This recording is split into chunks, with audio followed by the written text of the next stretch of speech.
ఇగో ఇవాళ మనకు కిలో ఎల్లిపాయ కారం ఆర్డర్ వచ్చింది. ఎల్లిపాయలు తీస్తానా, అయ్యో గిన్నెనే పట్టుకొని కిలో అంటానా అనుకోకుర్రి, ఆగురి తీస్తానా కదా ఎల్లిపాయలు జర ఆగుర్రి. ఎల్లిపాయ పచ్చడా నేను మిక్సీలో నూరుతానా రోట్లేసి నూరుతానా మీకే చూపిస్తా. నేను అస్సలు మిక్సీ వాడను, రోట్లేసే నూరుతా ఎల్లిపాయ కారం. మనకి కిలో పచ్చడి ఆర్డర్ వచ్చిందని చెప్పినా కదా, ఇది స్పెషల్. అంటే మన అందరి కోసం మనం కూడా తినచ్చు, కాకపోతే ఏంటంటే ఇది స్పెషల్ బాలింతల కోసం ఈ పచ్చడి స్పెషల్గా చేస్తాను నేను. చూడు ఎట్లా చేస్తాను. ఇక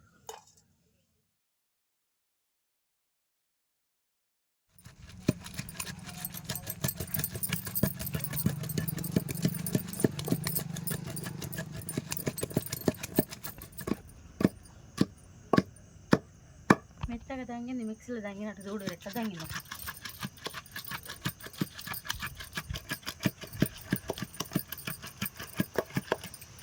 ఏందో మిక్సీలో వేసుకోడు, గిర్రాన్ని దింపుకోడు, టక్కన తినడు అంతే. రోట్లో నూరుకునేది లేదు, తినేది లేదు.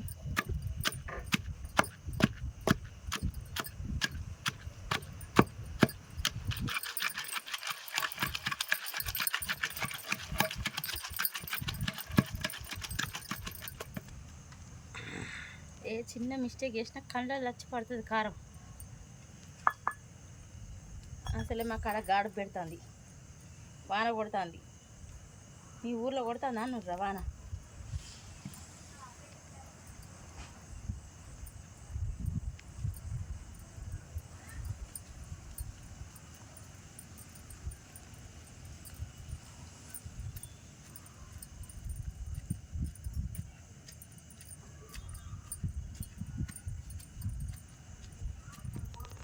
ఇగో మన ఎల్లిపాయ కారం, ఎల్లిపాయ తొక్క అయిందిర్రా. ఇక తీసుకోండి గిన్నెలకు.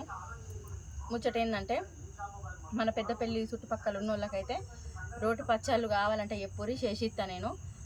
పల్లీల కారము, మళ్ళీ ఉల్లిగడ్డ కారము, చింతపండు కారము అన్నీ చేసిస్తా నేను. అన్ని తీర్ల పచ్చళ్ళు వచ్చు.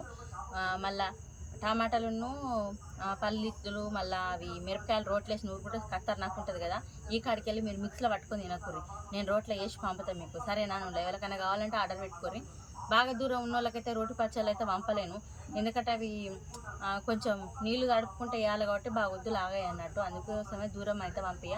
మన పెద్దపల్లిలో ఉన్న లోకల్ అయితే గోదరికైనా మంచిర్యాల దాకా కూడా తిన్నా రోటి పచ్చళ్ళు. కావాలనుకున్న వాళ్ళు ఆర్డర్ పెట్టుకోరు. సరేనా? ఈ కాడికి వెళ్ళి మిక్సీలో తినకూర్రిగా.